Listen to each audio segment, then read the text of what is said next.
Welcome back to our channels, Warriors. We are still growing. If you've ever trusted a fart that betrayed your trust, go ahead and smash that subscribe button. Let me give a shout out to the guys that gave it and girls that gave me your blessings yesterday. Drew Cal, Pino, Abuelita's Journey, Sin N, the homie Marius, and the homie Slide Through. Thank you guys. From the bottom of my heart, thank you guys. Next, on to the growing list of patrons. We're up to like 110. Shower Shark, fuck your chest pain. Fuck your chest pains. Priya these nuts. Lockdown 5, Crystal Bond, La Reina, Raymond, Hernan, Michael Mua, Winston, Armando, Alejandro, Trelero 760, Grant, El Skid, Nathan, Hobie Cat, Lead with Love, Albert 12, AI Vega, Fio, Esquiel, Big Bad 48, JT, Nova, Jack, Linda, the retired CEO, Michigan Wolverines, Mikey 559, the homie Marius, Chevelle 66, Abuelita's Journey, Gigi, and Douse Herrero. Like I said, that list is growing. If you have not already signed up for the patron, make sure you hit the link in the description below. You are definitely missing out. This episode right here, man, I would have dropped it about 10, 15 minutes sooner, but your boy was going number 2, number 3, number 2, right? We used to call that on the radio 10-200. So if they're looking for you, a S&E 1, what's your 20? What's your location? You get on the radio. Be advised, I'm 10-200. Oh, okay, the homie's dropping a deuce, right?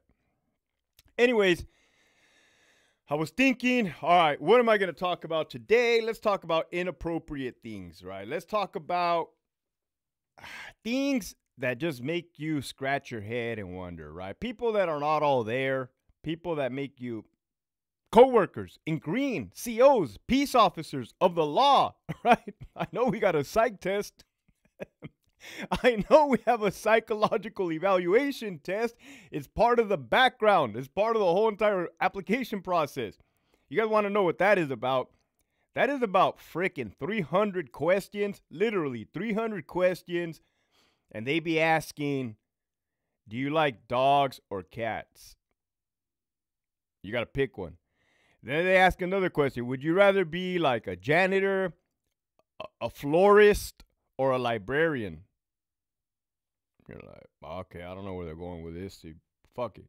Florist. Flowers smell good. Do you hate your parents? Yes or no? The fuck? Do people actually hate their parents? Oh, the Menendez brothers. Shout out to the Menendez brothers. That one just came, right? I'm quick with it. Questions like that. Have you ever said a bad word? Do you just weird shit? And then they ask you the same question in a different way, right? So anyways, there's a fucking psych test. Believe it or not, there's some people that should not be working there that are working there. Nevertheless, it's pure entertainment. Pure entertainment and pure joy, right? It brightens up the day. Let's start off by Centinela State Prison, Charlie Yard, when it was level 3. Your boy did 1 whole year. My first year as a CO. Imagine that, right? I wasn't a barista. Matter of fact, I just came back from Iraq. Speaking of not being all there, right? Here we go. My whole first entire year of being a CO, your boy was sitting at a podium. Actually, it was 4 days on the floor, 1 day in the gun post. It was a release spot now that I think of it. 4 days on the floor in the podium with another partner, and then 1 day I'm in that catwalk for 1 day. I think it happened to fall on my Friday or something. Anyhow, I had a female partner, Filipina type. I didn't pay her no mind. Right. I honestly didn't pay her any mind. My partners paid her mind. Okay. They found her attractive. I was fucking head over heels. Still am. Right. Here we go. Still am with about my wife. Right. So I just didn't pay her any mind. Right. Just like, I was too new trying to figure out what the hell. Right. Trying not to get killed. I seen a movie, American Me. I knew they didn't play. Well, this is kind of a little backstory, but one day I show up to work and some CO, some dog, man. I told you the males are dogs, especially from the valley, especially from Calexico. They have no shame, man. They'll take down some hogs. They don't give a fuck. Le valen verga, G. So some guy brings in sushi, a whole platter of sushi. Like, you go to Vaughn's, you see the sushi rolls, right? And then he like looks at me and he's like, "Oh, you're working here today?" I'm new. I'm like, "I'm new," right? I'm like, "Yeah, why? What's up?" "Oh man, I thought it was your partner. I brought her this." I'm like, "The fuck, you desperate motherfucker." But like, "Hey, well, I like sushi, bro." Right? He looked at me like, "Well, okay, fine, we could eat this, right? I like sushi. You know what I mean? Sushi en la madre." So we started eating the fucking sushi. So, whole point I'm trying to make is that my partner, oh man, I worked with some doozies up in that motherfucker. I didn't even think about this one until I said this one right now. Seemed like everybody in that gym was crazy. So my other partner, who at the time was solid. The dude was solid. Motherfucker didn't go off his rocker yet. Him. I just thought about him too. How he went off the deep end. Ooh, he went off the deep end. Right, but this is a female partner. So it was three of us. Me, the male partner, and then her, the Filipina CEO. We were the regulars. I was like the relief. Those were the two regulars, right? So we always would work. Like 2 days with him, 2 days with her. One day I was in the gun, and then they'd be working. So they would always work. Well, this guy starts telling me how she just broke down crying to him. And I'm like, the fuck, that's kind of weird, right? Because, I mean, girls are emotional. But, like, this is a little abnormal. Right? Maybe or maybe not. Women tend to break down crying at work. Fuck, I even fucking thought about breaking down a couple times, right? Pollard, you son of a bitch. Do you guys see that picture of Pollard's jumpsuit in Mexicali? Wow. The department has officially gone down the fucking drain, man. There's no pulling it back. I'll tell you what, CDCR. You want me to save you guys? Hire me back on as a retired annuitant. Per diem. Fly me out to Sacramento with you big wigs, and I'll show you how to unfuck everything. Give me a month. Give me a good month. That's even giving myself some extra days, right? You have to fire a bunch of fucking idiots at the top, though. I don't know if you're willing to do that. So then fast forward, we hear that this chick went, either she got high on drugs, had a nervous breakdown, a mental crisis, that she was fucking naked in her home or outside of her home, out in public, wearing her stab-resistant vest. Cops come, arrest her, and then you just kind of never hear from her again. It's like, the hell? Okay. It's kind of weird, right? That's the kind of shit I'm talking about.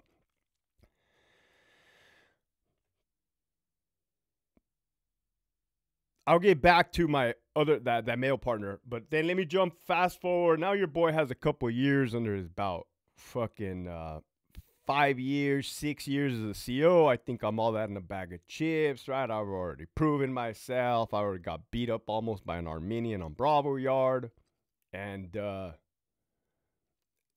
this young CO, my age, who was an Army Ranger. I like Army Rangers, right? I fucking love Army Rangers, right? Anybody, Army, infantry, Marine, right? I like all branches and all servicemen, right? But I'm like, oh, motherfucker's an Army Ranger, right? 2 thumbs up. I don't even be knowing you, but you earned the tab. You got to be all that in a bag of chips. Well, he was not all there. One day we're working out at the hospital, Brawley PM. I was going to say Brawley Union High School. Pioneers Memorial Hospital in Brawley. Me and him. Look at that. He has the .38 revolver on his hip. Because at one time, only one officer was armed, and it was the .38s, the revolvers, the old school embarrassing wheel guns. .38 special. This guy was an acquaintance to me. I didn't know too much. I didn't know too little. I just kind of gave him space. Motherfucker, the Army Ranger. Didn't look to be all there. So he tells me, oh, man, my ex-wife is downstairs. So if you hear some gunshots, you know it was me.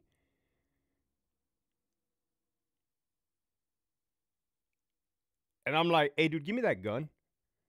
And he just fucking opened his belt, took off his belt, and he gave me his gun, the revolver, right? And I put it on. Oh, fuck. The dude goes downstairs, right? And I'm sitting there like, holy shit, this dude's fucking wild with it. the fuck? Did that motherfucker really just say that? Like, I honestly thought he would shoot her, right? Like, the dude wasn't playing. He wasn't really joking. That's why I said, give me the gun. He gave me the fucking gun. Probably knew himself better. Of course, I never told nobody that. I mean, why the hell would I tell somebody? I'll be telling on myself. But anyways, I'm not part of the fucking machine, and neither is he. Well, why isn't he part of the machine anymore? Because lo and behold, come down the road, I find out that the guy was a dirty CO. A dirty CO bringing in contraband to the inmates, man. Probably dope, cell phones. Oh, no, that's not cool. Wow. That's two. Two bite the dust, right? One was probably smoking angel dust. The other wanted to blast his fucking ex-wife in the hospital, no less.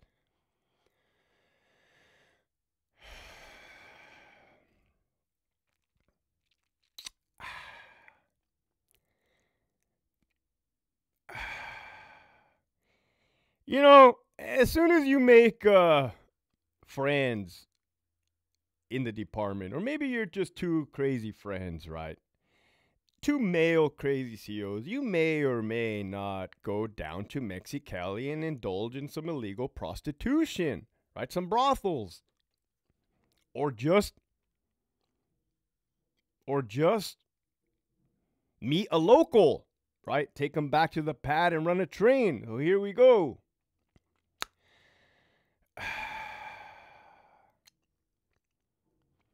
So, I don't even know why they be telling us this, man. The one of the two guys comes back to work. He's highly fucking upset, right? So we asked the guy, what's up, man?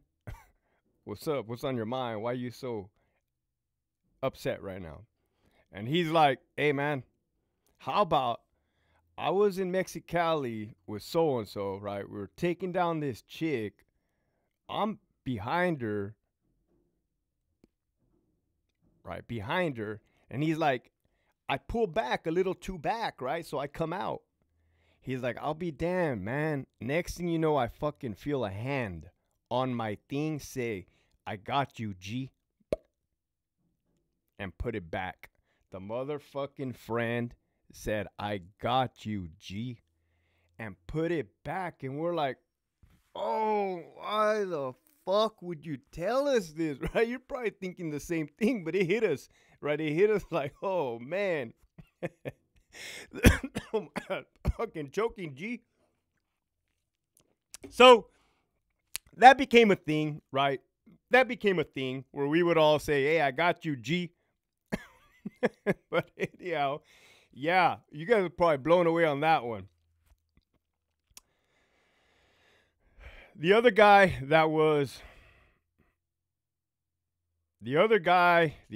man, my partner, my original partner was a solid individual. He's the one that damn near that saved us. Me and him saved us from getting beat the fuck up by the Sureños in the gym. There was 100 of them. Remember that one fat chubby Sureño called us a pig? He said, get out of my locker, you pigs. I was brand new.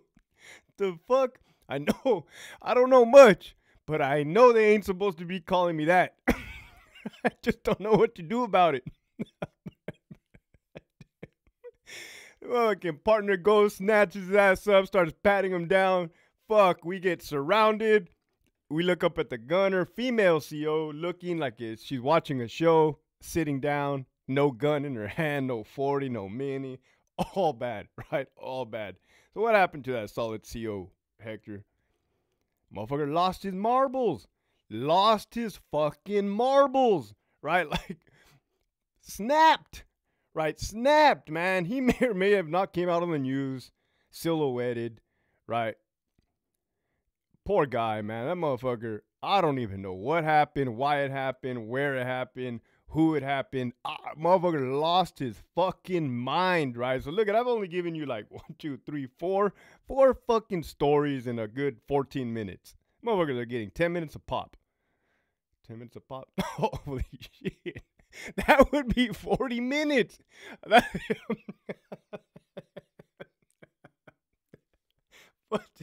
this is why I was in pre-algebra for 3 years. Don't trip. Oh, shit. So, oh, man. Oh, this makes my day.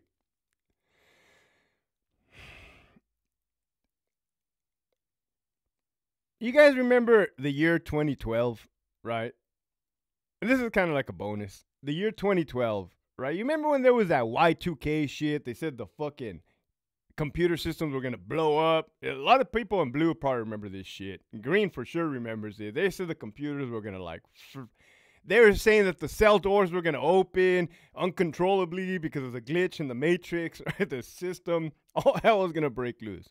Well, I'll be damned if there wasn't a very good, enthusiastic officer who's a good cop too, who was just fascinated about the whole year 2012. Like, there was supposed to be like that Aztec Mayan calendar where the years didn't go up to something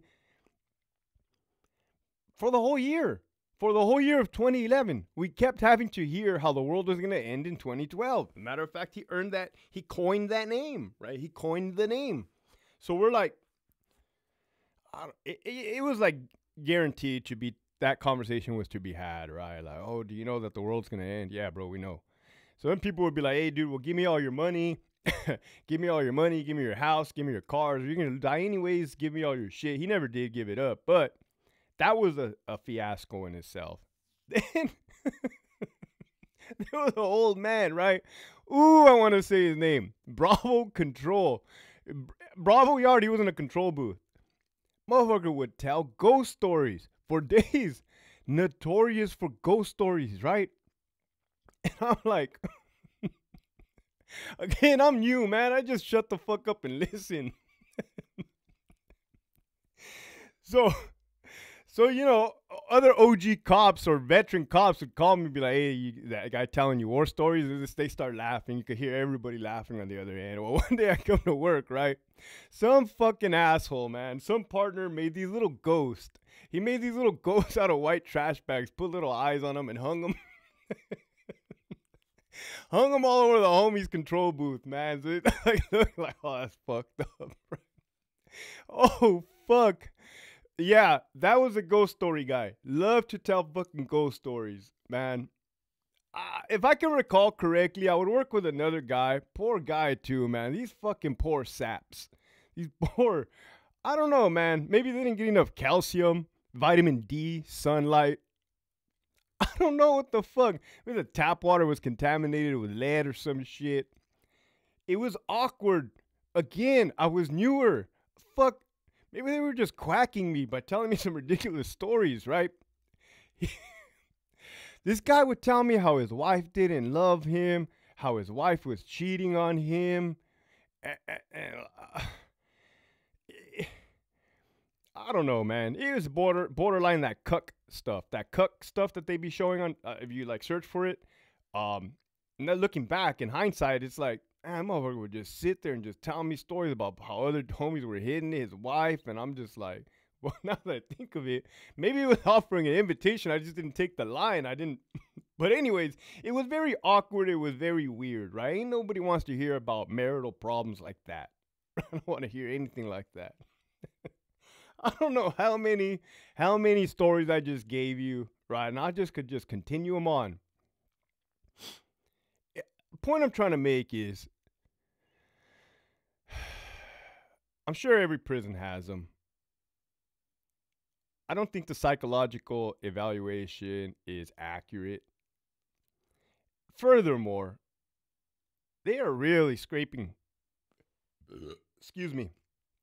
They are really scraping from the bottom of the barrel these days, man. I don't know what's going on. And that was it before, so I can just imagine now. Motherfuckers getting their neck cracked in the day room. But, kind of really hard to pull a positive message, but it's Monday. So a positive message would to be stay off dope, right? Maybe drugs played a role in some of that fucking buffoonery. Learn how to read a room. Ooh, I'm good at reading rooms. Like, there's some people that do not know how to read a room. Managers for the California Department of Correction for one, man. Holy shit. Be observant and listen, right? Active listening skills. You do those couple things. Don't do drugs. Read a room. Learn how to listen. Observe. Oh, my daughter's very good at observing. And you are going to go farther. You're going to go farther in life, right? It's just like statistically. With that, have a great Monday. Keep pushing forward.